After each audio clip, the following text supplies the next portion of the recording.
Question number 10th में क्या दिया हुआ है, express the following matrices as the sum of symmetric and skew symmetric matrix. तो बच्चों अगर आप पिछली वीडियो हमारी देखे हैं तो उसमें मैंने sum of symmetric and skew symmetric matrix का 3x3 का एग्जाम्पल कराया है। तो अब यहाँ पर 2x2 का एग्जाम्पल करा दे रहा हूँ, बाकी और जिसके पार्ट हो आप कर लीजिएगा, और मैं आपको करा भी चुका हूँ। तो 2x2 के चलिए हम लोग करते हैं। बच्चों मैं आपको बताया था कि जहाँ पर sum of symmetric and skew symmetric की बात आए वहाँ पर आप एक इक्वेशन याद रखिए। इक्वेशन क्या था, मान लीजिए इसी का निकालना है, इस सॉरी ये नहीं, is equal to half A plus transpose of A बताया था, और plus half A minus transpose of A बताया था, मैंने आपको बताया था। और बच्चों ये ए डैश नहीं लिखा है, केवल ए लिखा है, गलती से यहाँ पे लग गया था। बच्चों मैंने आपको बताया था इसको आप पी मानिए और इसको आप क्यू मानिए, जब आपको ऐसे क्वेश्चन सॉल्व करने को लिए, यानी A is equal to P plus Q. ये तो मैंने बताया था आपको, आप याद करिए, पिछली वीडियो आप हमारी अगर नहीं देखें सर्च कर सकते हैं। हाँ तो अब देखिए आप ऐसा करिए, इसको आप let A is equal to 3 1 5 -1, ये हो गया ठीक। यानी ए इज इक्वल टू हमको इतना प्रूफ करना पड़ेगा।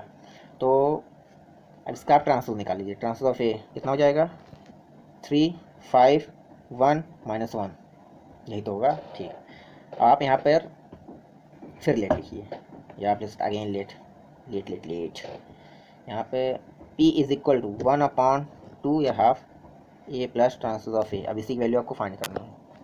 हाफ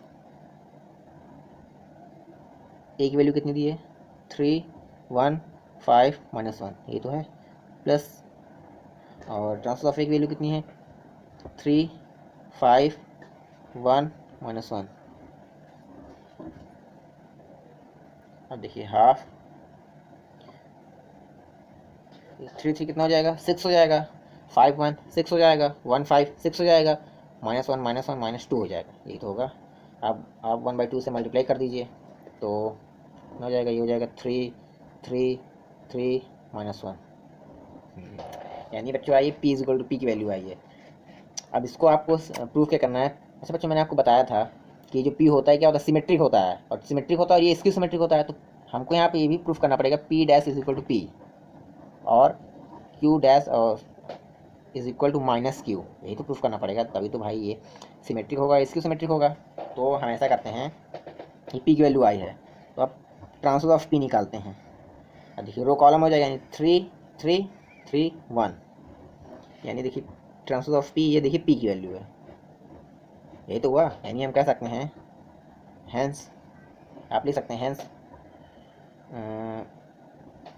लिखिए p is equal to 1/2 a plus transpose of a is a symmetric matrix. आप ऐसे लिख सकते हैं ठीक। अब आपको करना क्या है, अब क्यू, अब जो क्यू वाला था वो आपको उसको हल करना है। तो आप ऐसा करिए, let Q is equal to 1/2 a minus transpose of A, कर लीजिए ठीक। अब देखिए 1/2 ए की वैल्यू कितनी है, ए की वैल्यू है 3 1 5 -1, और ट्रांसपोज ऑफ ए की वैल्यू कितनी है, 3 5 1 -1, यही तो है ना। अब इसको माइनस कर दीजिए, तो 1/2 3 3 0 हो जाएगा, 5 1 4 हो जाएगा, 1 5 -4 हो जाएगा, 1 1 0 हो जाएगा। अगर आप इसको 2 से मल्टीप्लाई 1/2 से मल्टीप्लाई करेंगे तो आएगा कितना, 0 2 -2 0।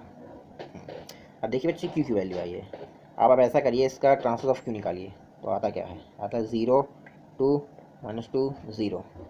अब इसमें से माइनस कॉमन लीजिए, तो q dash equal to minus common लेंगे तो आएगा क्या, 0 2 सॉरी -2 2 0। मैं यहाँ लिखता हूँ। अब बच्चों अगर ध्यान से देखें किसकी वैल्यू है, ये हमारी है क्यू की वैल्यू, यानी हम लिख सकते हैं q dash is equal to minus q, proof हो गया।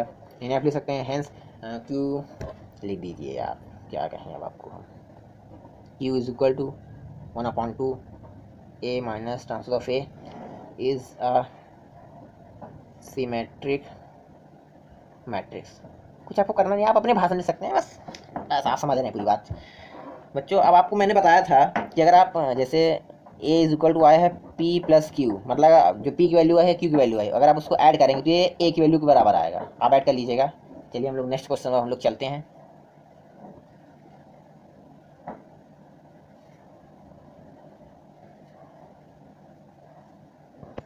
बच्चों क्वेश्चन नंबर 11 है, if A B are symmetric matrices of same order then A B minus B A is.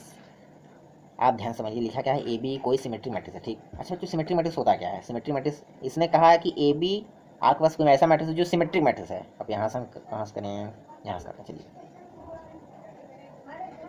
कहा है कि ए बी कोई सिमेट्रिक मैट्रिक्स है, मतलब A dash is equal to A है भाई, तभी तो होता है सिमेट्रिक मैट्रिक्स, और B dash is equal to B है, यही तो हुआ ना।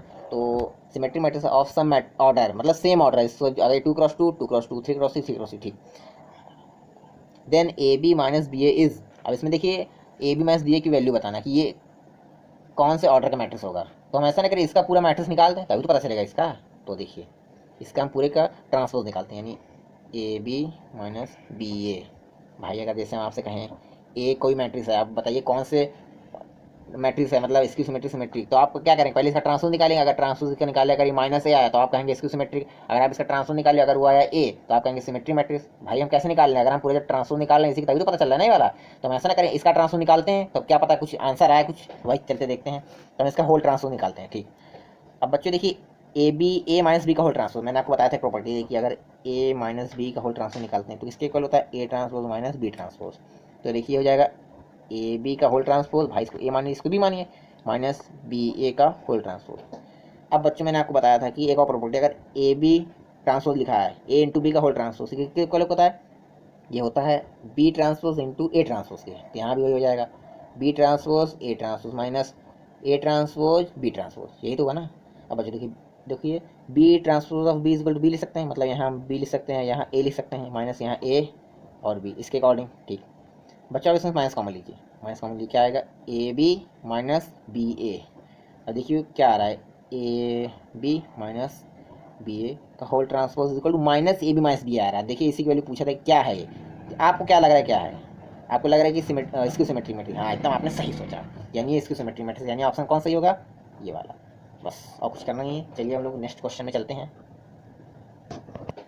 बच्चों क्वेश्चन नंबर 12 क्या है, कोई मैट्रिक्स ए दिया है, हमें प्रूफ क्या करना है, A plus A dash equal to I, मतलब इतना बराबर अगर इतना हो, ठीक, तो अल्फ़ा की वैल्यू क्या है, ठीक। मतलब ए बी सी में कौन है, तो हम देखिए क्या करते हैं, पहले ए लिखिए क्या दिया है, ये क्या है, C O S cos alpha sine alpha minus sine alpha cos alpha. बच्चों इसमें देखिए ट्रांसफर ऑफ ए की आवश्यकता है, तो हम ऐसा करें यहाँ पर ट्रांसफर ऑफ ए निकाल लेते हैं, ट्रांसफर ऑफ ए। अब देखिए cos alpha minus sine alpha sine alpha cos alpha, भाई ट्रांसफर में रो कॉलम चेंज होता है, हाँ ठीक है। अब देखिए, अब हम इसी A plus A dash is equal to I इसी को लेके चलते हैं। ए की वैल्यू कितनी है, cos alpha minus sine alpha cos alpha plus A dash cos alpha minus sine alpha और कॉस अल्फ़ा। बच्चों अगर ध्यान से देखें, जो मैट्रिक्स ए दिया है ये 2x2 का है, तो जो हमारा आइडेंटिटी मैट्रिक्स होगा वो भी 2x2 का होगा, 1 0 0 1। आप भूल गए कि नहीं, मतलब आपको याद है कि नहीं मैं क्या बोल रहा हूँ अब देखिए इसको आपको ऐड करना है यानी इसमें आप इसको ऐड करेंगे 2 कॉस अल्फ़ा हो जाएगा और ये 0 हो जाएगा, भाई minus sine alpha sine alpha 0, हाँ सर जी सही में, साइन अल्फ़ा माइनस अल्फ़ा 0, ये कॉस अल्फ़ा ये 2 कॉस अल्फ़ा, ठीक, इज इक्वल टू 1 0 0 1। अब बच्चों आपको ध्यान होगा ये क्या बोलते हैं, अब ये इक्वलिटी ऑफ टू मैट्रिसेस आ गया, मतलब इसका तुलना आप इससे करें, करस्पॉन्डेंस एलिमेंट तुलना करें ना, कंपेयर करेंगे, तो मैंने इसका तुलना इससे करेंगे, 2 cos alpha is equal to 1 आएगा, भाई इसका करेंगे तभी तो 1 आएगा। देखिए 2 cos alpha is equal to 1, चाहे इसका करें चाहे बात एक ही है, ठीक।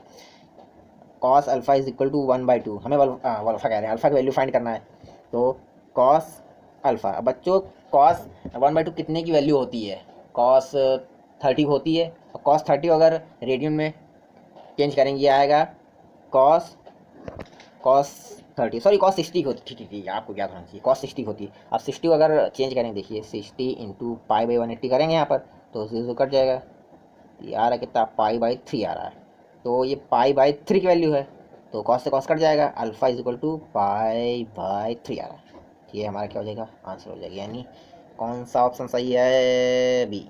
हम लगा दीजिए। ठीक, तो बच्चों आज की वीडियो में बस इतना ही, तब तक के लिए धन्यवाद।